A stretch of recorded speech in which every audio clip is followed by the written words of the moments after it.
Hey everybody, Steven here, and today I'm going to be showing you a movement or an exercise that you can do for anybody that struggles with getting their arm directly overhead when they're doing shoulder press. Now, for a lot of people that's actually the case, depending on which kind of modality or system you're going by.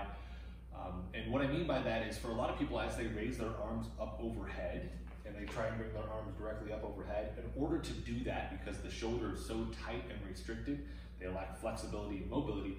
As they come up, what you'll see is as they're going up here, they'll hit an end range, and then in order to get further, they'll arch the lower back, right? A lot of times we'll see this, or the head excessively comes forward. So as they're standing here, it's very hard for them to just bring the arms directly up overhead. There are a lot of other systems that I use, looking at dynamic neuromuscular stabilization, or looking at grip approach. I use FRC to actually help improve that range of motion. Restorative exercise is another good one. And I'll actually cover kind of some of that in other videos, the things that I'm using to help improve that for clients. But to at least get people still pressing, because I know a lot of people are like, I still want to work my shoulders. How can I do that? Because here I either can't get to, or I do and I force it and it's painful, right? We don't want to do that.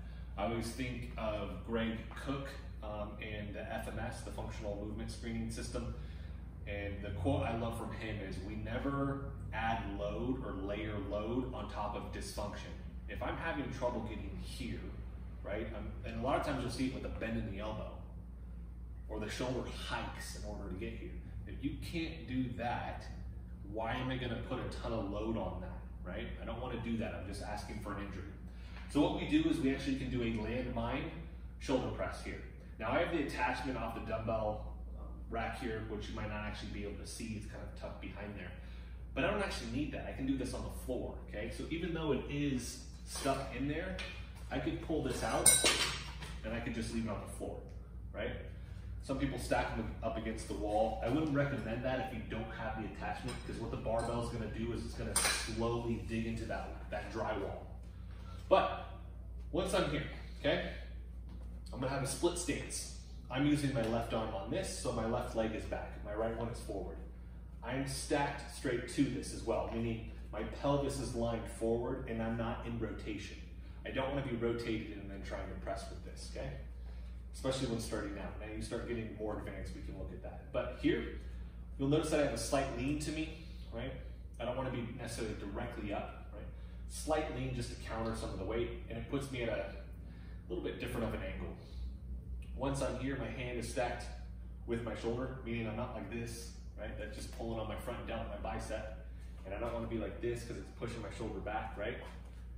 I'm here, squared up, deep breath in, and then I push straight up, right here. Still working my front delt, a little bit of the side or the lateral delt here, and then my rear delt. In this instance, as long as you're keeping the shoulder controlled, it's going to be active as well. So I'm still hitting all three heads of the shoulder. Where people will mess up is they'll hike again. See how my trap is really, really high? I want to let that relax and drop down and back. My serratus and my lat now become active, and there's a ton more muscle activation out of all three heads. Here, I've allowed this to become a trap dominant movement, meaning that my trap right here is actually pulling my shoulder blade up this way because I'm not controlling it. That's where I would look at something like DNS, dynamic neuromuscular stabilization, or I look at grip approach in their system and how to cue that. If somebody's having a very, very hard time as they raise their arm up without it hiking like this, we would use those systems in order to cue it down. The good news is, as long as you're just conscious of it here, you can at least get some of that. Because the weight is already trying to load my arm down. All I have to do is tune into this to let it relax. And then you'll feel that load up here. The arm is straight, trying to hit that lockout. For some people, we might see a little bit of a bend, and that's okay, right? And I'm breathing into my belly. So it's down, and I don't want this to round.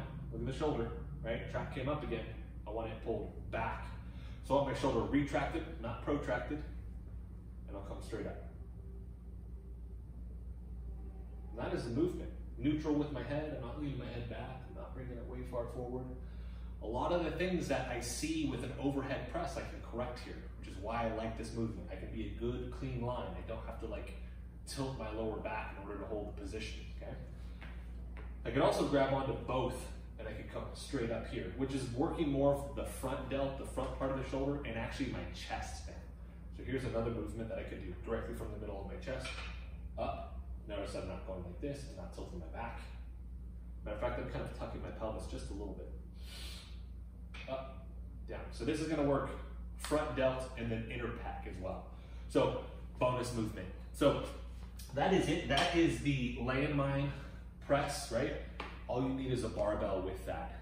And typically the reps are gonna be dependent upon whatever your goal is, whether it's strength training, hypertrophy, if you're trying to do muscular endurance or whatever it may be, right? So that is dependent upon that. But hopefully that helps anybody that's struggling with those overhead movements. I can still build strength. I can still do a movement that's working the shoulders very, very well without compromising my body, right? So that is it, everybody. If you have any questions or comments, let me know in the section below. If you like the video, hit the like button for me. If you want to continue to follow along with all of my content, hit the subscribe button for me. Thanks so much for watching.